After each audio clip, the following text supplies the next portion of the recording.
നമസ്കാരം. ന്യൂസ് കേരള പ്രധാന വാർത്തകളുമായി CK നാസർ കാഞ്ഞങ്ങാട്. പാർലമെന്റിന്റെ വർഷകാല സമ്മേളനം ഇന്ന് തുടങ്ങാനിരിക്കെ പാർലമെന്റിലും ചെങ്കോട്ട മേഖലയിലും ബോംബ് സ്ഫോടനം നടത്തുമെന്ന് ഖാലിസ്ഥാൻ തീവ്രവാദികളെന്ന് ആവശ്യപ്പെടുന്ന സംഘത്തിന്റെ ഭീഷണി സന്ദേശം ലഭിച്ചുവെന്ന് റിപ്പോർട്ടുകൾ. CPM രാജ്യസഭാ MP V ശിവദാസനും റഹീമിനുമാണ് ഇന്നലെ രാത്രി വൈകി സിഖ് ഫോർ ജസ്റ്റിസിന് പേരിലുള്ള സന്ദേശം ലഭിച്ചതെന്നാണ് റിപ്പോർട്ടിൽ പറയുന്നത്.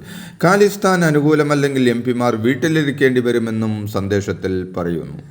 സംസ്ഥാനത്ത് വീണ്ടും നിപ്പ മരണം. നിപ്പ ബാധിച്ച് കോഴിക്കോട് ചികിത്സയിലായിരുന്ന മലപ്പുറം പാണ്ടിക്കാട് സ്വദേശി മരിച്ചു. ഇന്നലെ രാവിലെ 11:30 കോഴിക്കോട് മെഡിക്കൽ കോളേജ് വെച്ച് മരണം സ്ഥിരീകരിച്ചു. മരിച്ച 14-കാരനുമായി സമ്പർക്കമുണ്ടായ 4 പേർ രോഗലക്ഷണങ്ങളുമായി ചികിത്സയിലാണ്. ഇവരുടെ സ്രവം പരിശോധനയ്ക്ക് അയച്ചു. നിപ്പ രോഗലക്ഷണവുമായി മലപ്പുറം മഞ്ചേരി മെഡിക്കൽ കോളേജിൽ ചികിത്സയിലുള്ള ഒരാളെ കോഴിക്കോട് മെഡിക്കൽ കോളേജ് ആശുപത്രിയിലേക്ക് മാറ്റി. നിപ്പ ബാധിച്ച് മരിച്ച 14 വയസ്സുകാരൻ്റെ വീടിന് 2 കിലോമീറ്റർ അകലെ താമസിക്കുന്ന 68-കാരനെയാണ് കോഴിക്കോട്ടേക്ക് മാറ്റിയത്. നിപ്പ ലക്ഷണങ്ങളുണ്ടെന്ന കണ്ടെത്തിയതിനെ തുടർന്നാണ് നടപടി. അതേസമയം 68-കാരൻ്റെ പ്രാഥമിക സ്രവ പരിശോധനാ ഫലം നെഗറ്റീവാണെന്ന് പ്രിൻസിപ്പാൾ അറിയിച്ചു. മെഡിക്കൽ കോളേജിൽ നടത്തിയ ട്രൂനാറ്റ് പരിശോധനയിലാണ് നിപ്പ ബാധയില്ലെന്ന് വ്യക്തമായത്. പൂനെയിലെ നാഷണൽ വൈറോളജി ഇൻസ്റ്റിറ്റ്യൂട്ടിൽ നിന്നുള്ള സ്രവ പരിശോധനാ ഫലം കൂടി ലഭിച്ച ശേഷം തുടർ നടപടികൾ സ്വീകരിക്കും.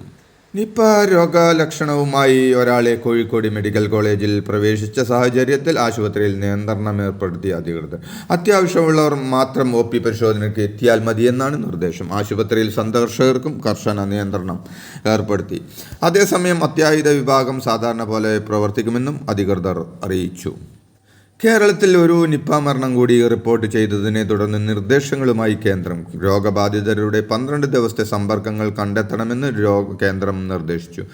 ആരോഗ്യ മന്ത്രാലയത്തിൻ്റെ പ്രത്യേക സംഘത്തെ സംസ്ഥാന സർക്കാർ സഹായിക്കാൻ നിയോഗിക്കും.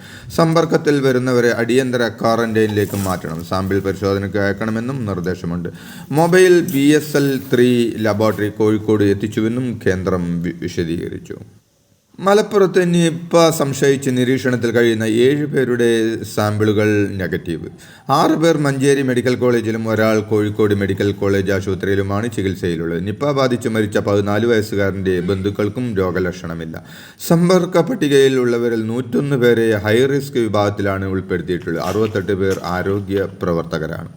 മലപ്പുറത്ത് നിപ്പ ബാധിച്ച് മരണമടഞ്ഞ കുട്ടിക്ക് മുഖ്യമന്ത്രി പിണറായി വിജയൻ ആദരാഞ്ജലികൾ അർപ്പിച്ചു.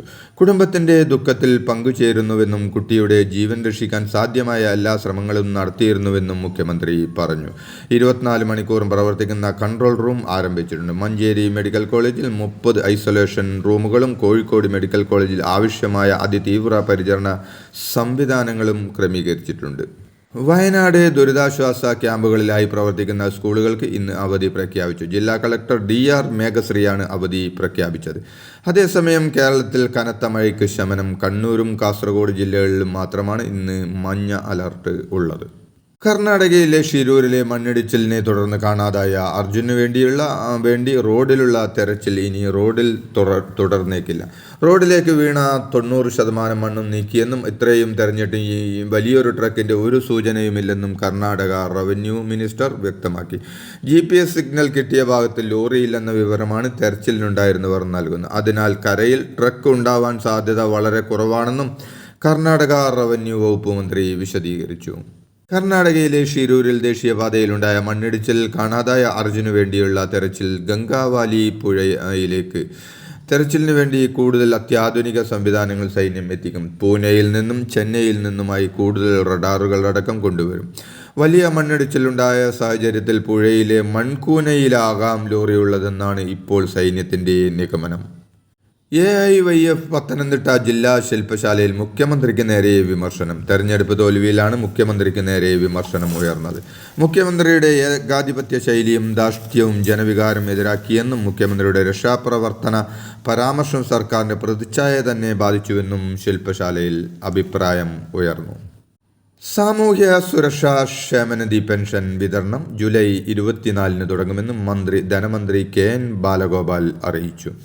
1600 രൂപ വീതം ഗുണഭോക്താക്കൾക്ക് ലഭിക്കുന്നതിന് വേണ്ടി 900 കോടി രൂപ അനുവദിച്ചു. ബാങ്ക് അക്കൗണ്ട് നമ്പർ നൽകിയിട്ടുള്ളവർക്ക് അക്കൗണ്ട് വഴിയും മറ്റുള്ളവർക്ക് സഹകരണ സംഘങ്ങൾ വഴിയും വീട്ടിലും പെൻഷൻ എത്തിക്കും.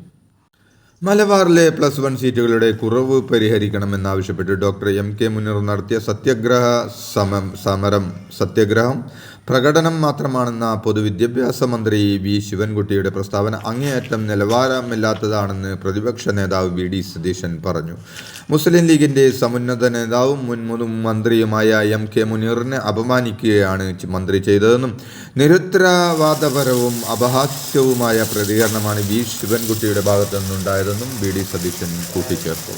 അവകാശപ്രകാരമുള്ള വിവരങ്ങൾ നൽകാൻ 50 ദിവസം വൈകിപ്പിച്ച ഉദ്യോഗസ്ഥന് 12,500 രൂപ പിഴ ചുമത്തി വിവരാവകാശ കമ്മീഷൻ. വടകര ജില്ലാ വിദ്യാഭ്യാസ ഓഫീസിലെ പബ്ലിക് ഓഫീസർ ആരിഫ് അഹമ്മദാണ് സംസ്ഥാന വിവരാവകാശ കമ്മീഷന്റെ ഉത്തരവുണ്ടായിട്ടും വിവരം വൈകിപ്പിച്ചത്. പുതുപ്പണം മന്ദരത്തൂർ ശ്രീമംഗലത്ത് വിനോദ്കുമാർ ആവശ്യപ്പെട്ട വിവരങ്ങൾ അപേക്ഷയിലും അപ്പീലിലും നിഷേധിച്ചതിനെ തുടർന്നാണ് അദ്ദേഹം കമ്മീഷനെ സമീപിച്ചത്. മരം വീണ് മനുഷ്യൻ ജീവൻ നഷ്ടപ്പെട്ടാൽ ഉത്തരവാദി മുന്നാർ DFO ആണെന്ന് ഇടുക്കി കളക്ടർ ഷീബ ജോർജ് പറഞ്ഞു. ദേശീയപാതയോരത്തെ മരങ്ങൾ മുറിച്ച് നീക്കാനുള്ള നിർദ്ദേശം നടപ്പിലാക്കാത്തതിൻ്റെ പശ്ചാത്തലത്തിലാണ് ഇടുക്കി കളക്ടറുടെ ഉത്തരവ്. പ്രദേശത്തെ മരങ്ങൾ നീക്കം ചെയ്യുന്നതിന് നിരവധി തവണ നിർദ്ദേശം നൽകിയിട്ടും പൊതുജനങ്ങളുടെ ജീവനും സ്വത്തിനും സുരക്ഷ ഉറപ്പുവരുത്തുന്നതിനുള്ള നടപടികൾ മുന്നാർ ഡിവിഷൻ ഓഫീസറുടെ ഭാഗത്തു നിന്നും ഉണ്ടായിട്ടില്ലെന്ന് കളക്ടർ ഉത്തരവിൽ പറയുന്നു. മുൻ മുഖ്യമന്ത്രി ഉമ്മൻചാണ്ടിയുടെ ഓർമ്മയ്ക്കായി ഉമ്മൻചാണ്ടി ഫൗണ്ടേഷൻ ഏർപ്പെടുത്തിയ പ്രഥമ ഉമ്മൻചാണ്ടി പൊതുപ്രവർത്തക പുരസ്കാരം രാഹുൽ ഗാന്ധിക്ക്. 1 ലക്ഷം രൂപയും നേമം പുഷ്പരാജ് രൂപകൽപ്പന ചെയ്ത ശില്പവുമാണ് പുരസ്കാരം. ഡോക്ടർ ശശി തരൂർ MP ചെയർമാനായ ജഡ്ജിംഗ് കമ്മിറ്റിയാണ് പുരസ്കാര ജേതാവിനെ തെരഞ്ഞെടുത്തത്. വൈദ്യുതി തകരാർ പരിഹരിക്കാൻ മദ്യപിച്ചെത്തി ബഹളമുണ്ടാക്കിയ ലൈൻമാനെതിരെ പരാതി നൽകിയ കുടുംബത്തെ ഇരുട്ടിലാക്കി വീണ്ടും KSEBയുടെ പ്രതികാര നടപടി. തിരുവനന്തപുരം ഐരൂർ സ്വദേശി രാജീവാണ് പരാതിക്കാരൻ. അതിനിടെ മാധ്യമ വാർത്ത പുറത്തു വന്നതിന് പിന്നാലെ KSEB ഉദ്യോഗസ്ഥർ വീട്ടിലെത്തി കണക്ഷൻ പുനഃസ്ഥാപിച്ചുവെന്നും റിപ്പോർട്ടുകളുണ്ട്. എന്നാൽ കൃത്യനിർവഹണം തടസ്സപ്പെടുത്തിയെന്നാരോപിച്ച് KSEB രാജീവിനെതിരെയും പരാതി നൽകിയിട്ടുണ്ട്. ഇതോടെ ഇന്നത്തെ പ്രധാന വാർത്തകൾ സമാപിച്ചു. നന്ദി, നമസ്കാരം.